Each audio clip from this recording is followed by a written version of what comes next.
environmental stewards and we protect our resources. But if you look over time, we've slipped a little bit in environmental carrying capacity of livestock because of the way we've managed our rangelands. Farmers and ranchers have come a long way in land management over the past century.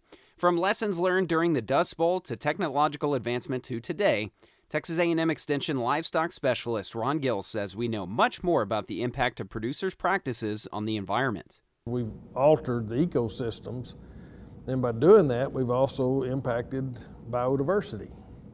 And so anytime we change the natural habitat, we have a role in affecting, one, the environment. We use more fertilizers. There's runoff from fertilizer getting in the water system. Extreme rain increases the potential for fertilizers getting in the water system and potentially harming the environment.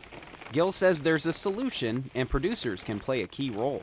Rather than continue to farm it, put it back in grasslands, and grassland can mitigate the impact on the environment. Gill says there's a score of benefits for both the environment and the farmer or rancher.